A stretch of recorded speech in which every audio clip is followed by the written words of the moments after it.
Best Actor, moi je veux voir les affiches de Bernard Pinet. On va attaquer tout de suite, cher Bernard, avec toi. Best Actor, sur ton roto, Roma, Prisma, indépendant de film, Vegas. Voilà, on voit les best... Qu'est-ce que ça fait, cher Bernard? Donc on va faire un flashback avec Pétanque et Sentiments.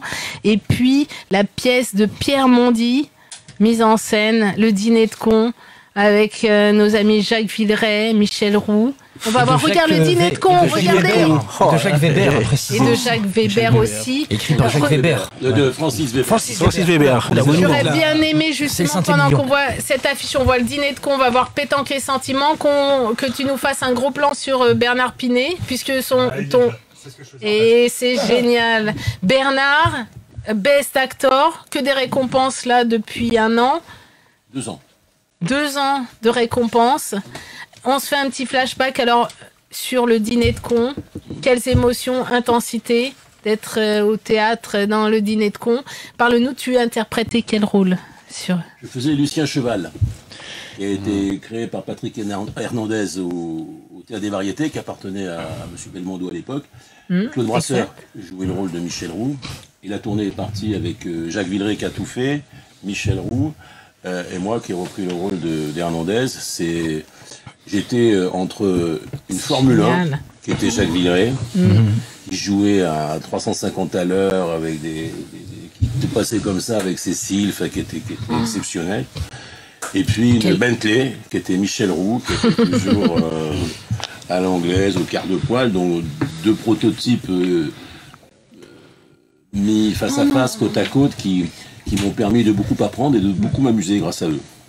Alors, une anecdote, justement, le film a été créé 1 an ou 2 après. La tournée a duré 3 ans avec Atelier Théâtre Actuel. Après, il y a eu une tournée des Zéniths avec Vema Backline qu'on a faite. Donc pour nous, c'était pour des acteurs jouer dans des Zéniths où il y a 4-5 000 personnes, c'était bourré. On passait entre Johnny Hallyday et Starmania. Oh, c'est génial. Johnny restait 3 soirs, génial. Starmania 2 soirs, nous on faisait 5 soirs. C'était bourré, c'est quelque chose d'exceptionnel qu'on a vécu. Et au début, avant qu'on arrive sur scène, on se dit 3 000, 4 000 personnes, ça énerve. Ça provoque une érection verbale. Symboliquement parlant. Tu vois que ça fait réagir. On est à quelques jours de la Saint-Valentin en plus, Bernard, tu fais fort. Logique. La déclaration n'était pas innocente. Et donc, on est très énervé. Et puis avec Jacques, on est toujours l'après-midi, regarder les lumières, puis on s'aperçoit qu'on va être tout petit sur scène. Il y a un carré de moquette comme ça, des micros. Et puis ça démarre, le premier spectateur est à 30 mètres, parce qu'il y a les fosses pour les pop stars, où il y a les chiens, les gardes du corps et tout. Des écrans pour les pop stars qu'on n'avait pas. Donc on a vibré très fort les 2-3 premiers soirs, et puis après on était bien contents, c'était bourré, tout était très bien, etc. Non mais quelle ambiance en plus. Oui, mais on n'avait pas l'acte d'amour qu'on a dans un théâtre à l'italienne. Quand vous avez 500, 600 ou même 800 personnes, ils sont là, quoi. Et on les sent vibrer, ils nous sentent, ils peuvent nous palper visuellement, verbalement, et on n'avait pas tout ça. Mais ça reste malgré tout des souvenirs exceptionnels. Alors justement, après cette tournée, comment on peut, quand tu as eu des scénarios après, passer à autre chose? Parce que c'est de la rhétorique, c'est du Jacques Weber, comme l'évoquait Émeric et Patrick. Francis Weber. Francis, oui. Il est très susceptible. Il est très talentueux.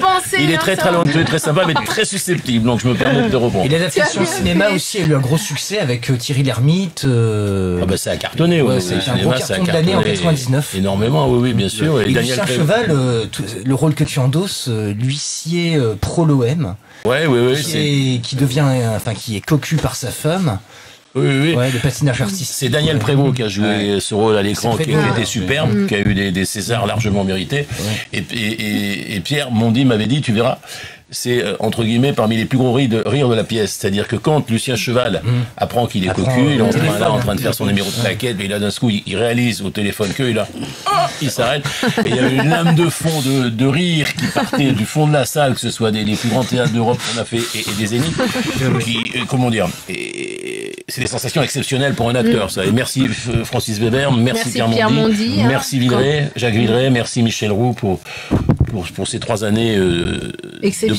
Alors, tu passes pas tout de suite à Pétanque et Sentiments, ou juste après à Pétanque et Sentiments sur scène, après Le Dîner de cons, où il y a... Comment tu fais pour accepter des scénarios juste après Le Dîner de cons C'est très très dur. Après avoir joué ça, dans les Zéniths entre autres et avoir eu accès à quelques rôles intéressant, important, et avoir fait un certain nombre de films où ça s'enchaînait gentiment. J'étais en droit d'espérer que, bon, moi, j'ai jamais fait ce métier pour être riche et célèbre. Quand j'étais petit, on me disait, qu'est-ce que tu veux faire quand tu seras blanc? J'ai dit, moi, je veux être heureux. Donc, j'étais heureux dans ce contexte. C'est vrai qu'au départ, tu serais destiné à être avocat? Au départ, et t'as découvert que c'était un métier de riche. Non, c'est-à-dire que communiste. Je m'explique, c'est tout ça. Je veux bien voir justement parce qu'il y a les pièces et là les films Cher Erwan. On va voir aussi. Les avocats, c'est des bons comédiens aussi. Hein. Bien sûr. Très bon aujourd'hui. Politiciens, avocats, ils sont très forts là-dessus. Qu'est-ce que tu choisis comme pièce après le dîner de con? Je ne choisis rien. On propose rien du tout. Il y a le dîner de con. J'espérais donc de récolter des rôles divers et variés, tout aussi intéressants, au théâtre, au cinéma et à la télé, et rien, ou des choses tout à fait respectables, mais pitchounette à côté de ce que j'avais vécu pendant 20 ans avant. Parce qu'il y a TF1, il y a les séries des années 2000 où tu joues justement avec Pierre Mondy. J'en ai vu pas mal. Les Cordiers, c'est avant. J'ai fait Les Cordiers et initié un film qui s'appelle Carodas où j'avais le rôle principal avec Pierre Mondy. C'est comme ça qu'on est devenus très potes, que j'avais initié. J'avais fait le synopsis, je l'avais monté avec Albert Mathieu de Canal+, bon, etc. Ouais. On devient copains. On se voit plus pendant 2 ans. Il m'appelle un matin en juillet. Il me dit, est-ce que t'es libre en janvier l'année prochaine? Je fais ouais. Il m'explique ce qui se passe. Le dîner de con va partir en tournée. Hernandez fait pas la tournée. Le rôle est libre. Je dis ouais, mais j'ai pas vu la pièce. Il me dit, t'as 2 places qui t'attendent ce soir. J'y vais avec ma femme. Évidemment, la pièce est magnifique. Le rôle est superbe.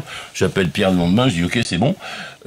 Une semaine après, je signais le contrat avec Atelier Théâtre Actuel, et ça s'est enchaîné pendant 3 ans. C'est Bernard, Au milieu des terres. Là, c'est les derniers films ces dernières années. Hein. Au milieu des terres, les 2 dernières années. Ah oui, Apocalypse républicaine, c'est toi qui l'as monté là, et tu as une grande nouvelle, une exclusivité pour nous aujourd'hui, justement. Alors, juste une passerelle pour en arriver là. Après Dîner de con, donc je n'ai plus de propositions intéressantes.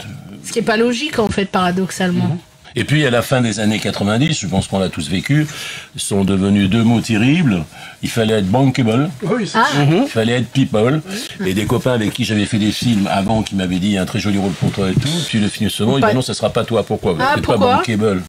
Voilà. Donc, et puis je vous passe les détails. D'accord, on a vécu les mêmes expériences. Donc, si on veut pas se suicider. Si on veut pas retourner d'où je viens, dans le sud, appeler 2-3 vieux copains qui leur disent vous avez pas une boîte de nuit en gérance ou un bar, machin. Tous les soirs, on aura de l'oseille, on s'achète une Merco, la ferme, les chevaux, les chiens, et puis basta. C'est une autre vie. Ou on entre dans la résistance. On fait ce métier. Ma mère était des Cévennes, des Parpailloux. D'ailleurs, il y a une petite anecdote sur ta maman, on pourra rebondir là-dessus par rapport à RMC. T'es passé par la case radio, t'as été assistant sur RTL, et ta mère t'a fait un petit micmac. Mais vas-y, raconte ça. Donc je passe par la case radio parce qu'il y a une projection du Cigalon que j'avais fait avec Galabru et Andrea Ferréol. Le patron de RTL, c'est Raymond Castan. Il m'avait repéré, il était copain avec Fernandel, tout ça. Bon, il me dit, t'es bien, petit tous, t'as un problème, tu m'appelles. Bon, on a tous des problèmes quand on est artiste. Je l'appelle, monsieur Castan, il dit, bon, je suis pas producteur ni rien, mais si tu veux, je peux te trouver un boulot à RTL. Donc, je deviens assistant d'antenne le matin, le week-end, pour rester libre la semaine. Bon. Et là, ma mère me dit, donc, qui est dans le sud, et RMC à l'époque, c'est pire que TF1, je veux dire, RMC, les mecs, ils sont très forts. Et elle me dit, bon, écoute, Bernard, il y a un concours RMC, je t'ai inscrit au concours RMC pour être animateur. Wow. Ah bon, pour être animateur, je suis monté à Paris. Oui, mais bon, au cas où ils te répondent, au cas où ils te répondent, et merci maman, et au cas où ils te répondent, promets-moi de faire le compte. Je dis, oui, maman, je te promets. Sans imaginer un seul instant qu'ils allaient me répondre. Je reçois une lettre, je vais passer sur plusieurs mois 3 éditions dans la station à côté des Champs-Élysées. À chaque fois, je suis pris et je reçois une lettre où je suis invité à l'hôtel de Paris à Monaco. Là, j'étais aussi noche. J'arrive dans un truc avec des Bentley, des Mercedes, des Ferrari. Ça, c'était les chiottes, la surface du truc. Tout par RMC. Il y a un monsieur qui s'appelle Albert Mathieu, qui est devenu un des 3 fondateurs de Canal+, qui me prend la bonne. Bref. Et comme j'arrive en retard parce que je tournais les films de Philippe Clair, donc je suis dernier des lauréats du concours, donc toutes les grandes ondes sont prises. Donc il y avait Patrick Roy, Pauline Sulac, bon. Et il me dit, mais je te veux, on te met sur la modulation de fréquence, la FM. Bon. Je me retrouve au grenier boulevard Princesse Charlotte à Monaco, qui était propre et tout, mais avec un réalisateur qui était très bien, un truc, à annoncer des disques. Ah. Et moi, à l'époque, j'ai fait de la radio, c'était pour être comme Gérard Klein, pour être, enfin bon, pour que le verbe, il pète le feu, quoi. Et très vite, au bout de 3 jours, j'avais un truc... tu sais ce qu'on appelle le plus disque. Faut se calmer. Alors, je descends voir Albert Matteux, je dis, écoute, moi, je vais pas tenir, parce que c'est sympa, merci. Il me dit, attends, on te veut. Mais on était en octobre, et la nouvelle grille était en septembre prochain. Je dis, non, Albert, je peux pas. Et là, il s'est passé un truc dingue, rare, comme on en a tous dans une vie. Il me dit, et puis il y avait plein de cassettes, des petites cassettes. Il me dit, tu vois, on en reçoit 20 par jour, de partout, tout le monde veut rentrer à RMC. Toi, tu rentres, on te prend, on te dit machin, et tu veux de cassettes, t'es fou. Il y a un problème. Je lui dis, bah oui, non. Il me dit, écoute, alors, à une condition. Attends, ça dépend. Il me dit, ben écoute, à partir de maintenant, on se tutoie, on est potes, et tu viens bouffer à la maison ce soir. Ce qui a été le cas, et on ne s'est plus jamais quitté. Et grâce à lui, j'ai fait une dizaine de films quand il est arrivé à Canal+, à la demande de Rousselet, etc. Voilà. Donc je remercie aussi Albert Matteux. C'est aussi grâce à lui si je suis là aujourd'hui. Bernard, toi qui as tourné beaucoup de films dernièrement sur la mer, au milieu des terres, tout ce qui grouille, alors on le voit multi-récompensé au milieu des terres, tout ce qui grouille sous la mer. Je voudrais voir l'affiche aussi. Tu vas nous parler de tes films, tout ce qui grouille sur la mer, très écolo justement. Il fallait définir l'essence de tout ce qui grouille sous la mer. On évoquait un monde, comme on le disait hier soir, qui souffle dans un réel rationnel. On va voir Sandier aussi, cher Bernard. Parle-nous de tes films et justement de tous ces tournages. Sandier, c'est sur le marchand de sable, avec que des récompenses. Sur ces films, cher Bernard, et puis Apocalypse républicaine qu'on va revoir aussi. Ça veut dire quoi, Sandier? Sandier, ça veut dire quoi? Sandier, ça veut dire... Le nom d'un personnage mythique qui... j'ai posé la question au réalisateur. Et stupidement, je lui ai dit peut-être quelque chose qui fasse penser au marchand de sable, parce que l'idée est magnifique, le film est magnifique, le scénario est superbe. Non, c'est Sandier. Bon, alors il y a un mystère dans sa vie que je respecte, que je suis pas arrivé à le faire parler. Mais bon, c'est son droit. Alors, mais ça a du sens, c'est certain. Ce qui t'a motivé dans Sandier, puisque l'histoire c'est un Sandier à vélo, on va lui voler son vélo, il traverse la ville avec un sac à dos rempli de sable pour endormir les enfants. Toi, tu joues un rôle à contre-emploi. Je fais le contremaître d'une usine qui est extrêmement désagréable, extrêmement violent, agressif, et qui, cadre les marchands de sable, parce qu'il n'est pas tout seul, ils partent tous les soirs, et il y a des enfants qui disparaissent chaque nuit, enfin bon, il y a toute une... C'est un conte, en quelque sorte. C'est beau, et qui est très beau, qui est très très beau, et ces 3 films pour lesquels j'ai eu 4 récompenses inattendues, vraiment... Alors, Best Actor, Best Film, celui-ci, Sandier, Best Actor, t'es encore sûr que... Et en plus, à Las Vegas, à Toronto, je suis jamais allé, donc on peut pas dire que j'ai un coup de piston. Alors, je connais personne là-bas. À Rome, j'y suis allé, mais je connais personne. Alors, tu t'es déplacé pour assister à certains prix. Las Vegas, tu t'es pas déplacé pour... Non, j'ai... D'accord. Est-ce que c'est frustrant de savoir que tu as le prix du Best, on va le revoir, la chère Erwan, Best Actor Las Vegas, tu as le prix du meilleur acteur à Las Vegas. Celui-là, c'était pour quel film, là, le Best Actor à Las Vegas? C'est pour c'est pour Au milieu des terres. C'est pour Au milieu des terres. Sur les migrants, Alors, on va en parler aussi. Est-ce que c'est frustrant de savoir qu'on a reçu des prix et qu'on n'était pas sur place, justement, pour assister ou... Non, ils peuvent m'en donner tant qu'ils veulent, je m'en fous.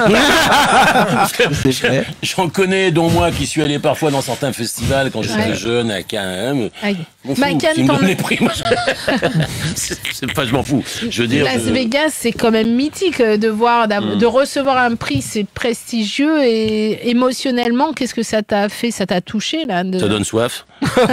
Ça s'arrose en famille avec les amis. Bon, après, alors ces films, c'est des jeunes. Donc, après, alors, on va revenir, oui, parce que là, Best Actor, Au milieu des terres, comme tu dis, c'est l'histoire. T'es un plaisancier qui navigue à bord de son voilier et tu sauves un migrant. Voilà, au milieu des terres, là, donc.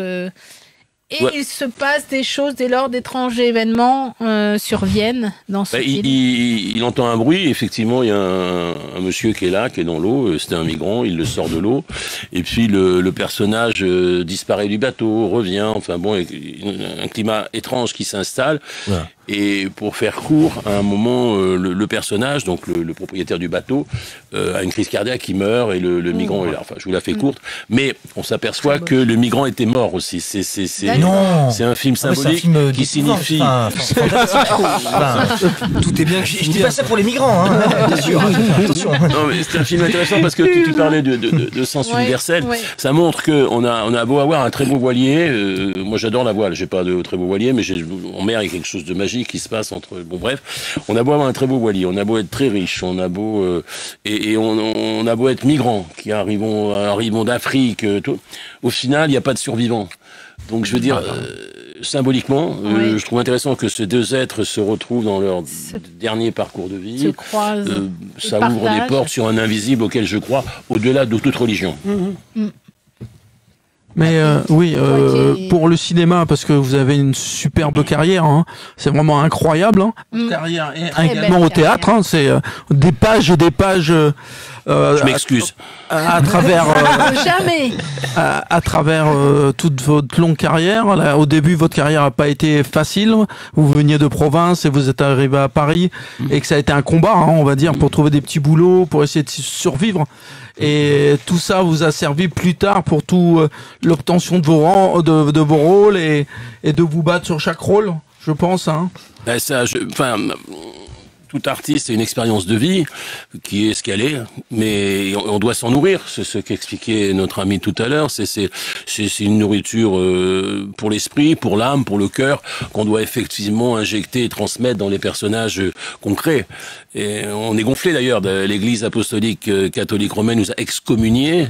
Elle est toujours en toile de fond parce qu'on ose donner la vie au Verbe. Mais pourtant, si on a lu l'Apocalypse de Jean de Patmos, l'alchimiste, au commencement était le Verbe et le Verbe était parmi eux, etc., etc. Donc il y a quelque chose de cocasse à observer, mais qui a aussi du sens. Restons optimistes. Bernard, j'aime bien c'est l'image que tu as choisie là dernièrement pour ton Facebook. Oui, c'est fait dans le cadre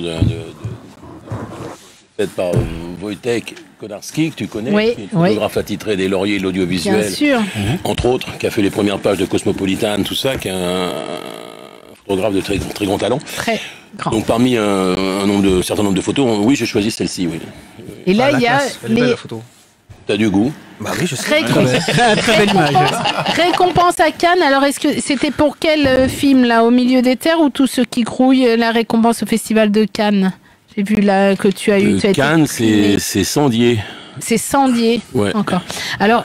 Comme on le disait hier soir, c'est compliqué quand on fait aussi des courts-métrages que les jeunes réalisateurs ou trouver une production pour avoir les budgets. Comment on peut changer les choses en France aujourd'hui, à ton avis, cher Bernard? Alors, en introduction, dans ma réponse à cette question, il y a deux phrases qui sont très importantes pour moi. Il y a le hasard, parce que ces jeunes réalisateurs, ils me sont tombés dessus dans mes spectacles. Il y avait une femme quand même qui t'est tombée dessus, parce que l'une, je vois, c'était... une femme qui a du goût, aussi. et du talent. Ouais. Et donc, après l'Iné de Con, donc, il se passe ce que je vous ai expliqué. Oui, on a vu là, il y a moi, je m'intéresse beaucoup à l'alchimie. Donc, je suis passé des Zéniths au Caveau de la Bolée, qui est un tout petit cabaret où j'ai fait mon premier seul en scène. Et puis, ça s'est enchaîné. C'est mon 9e, là, qui arrive. Et puis à un moment, comme j'étais pas bankable, pas people, je vais pas vous raconter les détails, mais j'avais fait des castings, des machins et ça, et on me dit c'est toi, et puis 15 jours après, ben non, c'est pas toi, pourquoi, c'est qui? Et la personne qui a eu le rôle, il a pas fait le casting, il sort je sais pas d'où, et tant mieux pour lui, et on le voit plus 3 ans après. C'est frustrant. À un moment, j'ai dit c'est bon, pour plus mon ton de dire t'es pas bankable, t'es pas people, je lui ai écrit mes spectacles, et puis je suis parti heureux. je remercie tous ceux qui m'ont pas casté parce que j'aurais pas fait ces 9 spectacles, j'aurais pas écrit ce que j'ai écrit, j'aurais pas pris le grand bonheur d'offrir mon verbe, d'injecter mon verbe à un public que j'ai croisé partout, 8 festivals d'Avignon, 2 mois Molière, bon. C'est beau, voilà. Hein. Donc, bravo, merci. Bravo, oui, Théâtre d'Avignon, on va en parler, Festival d'Avignon, Pétanque et Sentiments. Et puis, tu avais une exclue pour nous aujourd'hui, pour Apocalypse Républicaine, pour Montmartre. Alors, Apocalypse Républicaine, donc c'est mon nouveau spectacle. Moi, je fais des seuls en scène, mais qui sont tous des comédies. En 3 actes, avec les 3 unités de temps, de lieu, d'histoire. C'est mon côté classique, tu sais de quoi je parle. Alors, je suis seul en scène charnellement, mais les autres personnages existent. Ça pourrait paraître prétentieux, vous pouvez penser il fume de la bonne, sauf que il y a de nombreux articles de presse qui attestent de ce que je viens de dire sur tous les spectacles précédents. Donc je ne fais que vous transmettre des informations. À charge pour vous d'en faire bon usage. Et donc, super. Ils suivent, hein, t'as vu? Ils sont sages. Patrick, Emeric. Et donc, cet Apocalypse, alors avec très le beau titre que porte ce spectacle, affiche, hein. On pourrait imaginer que c'est un spectacle qui tire à boulet rouge sur les uns, les unes, les autres. C'est un spectacle politique. Non, c'est une comédie existentielle, hein, de ce que... Ouais, philosophique, humaniste, qui a pour objectif de mettre le doigt où ça fait triste. Et pour preuve, j'ai entamé des séries de lecture en Avignon. Et puis, on m'a proposé de passer au Salon des Premiers Ministres, ce qui est assez cocasse quand tu portes Apocalypse Républicaine. C'était pas une blague, c'était vrai. Je l'ai fait une fois en novembre. On m'a dit c'est plein, bourré. On m'a dit je l'ai refait en janvier. Et là, le mystère continue. Je crois au mystère.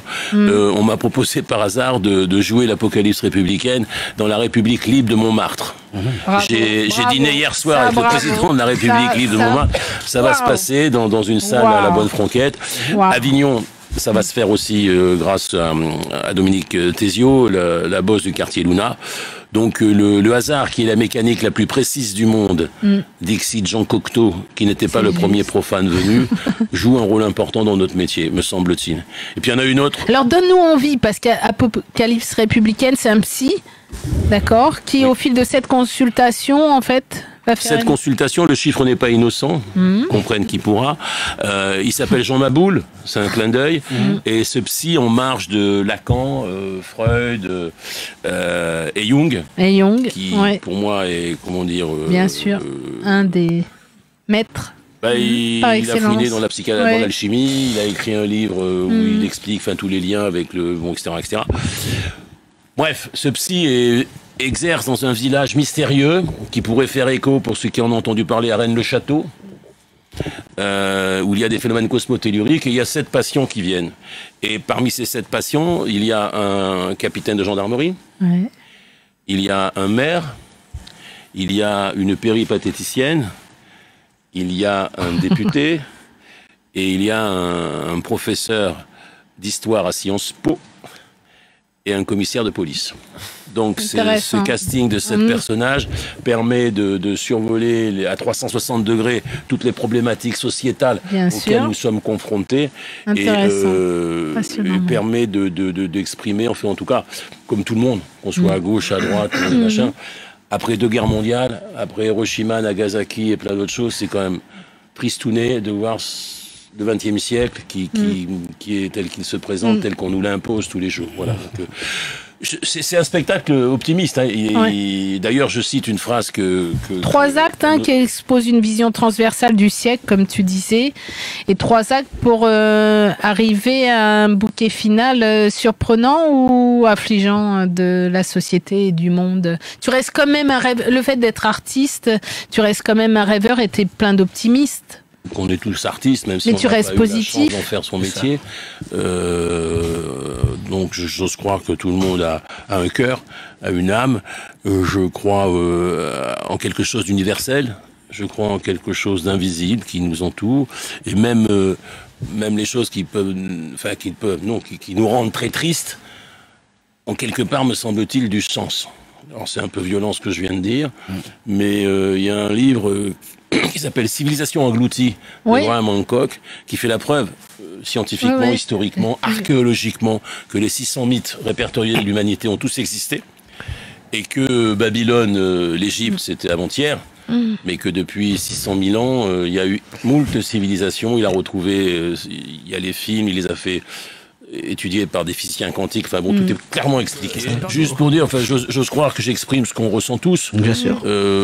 Voilà. Et en tout cas, ce livre est intéressant parce que scientifiquement, il fait la preuve qu'il y a eu déjà des civilisations très avancées, 50 mètres sous l'eau en Arctique et en Antarctique, qui trouvent des blocs qui sont 50 fois plus gros que les pyramides, les plus gros des pyramides, bon, etc., etc. Donc je trouve ça complètement rassurant.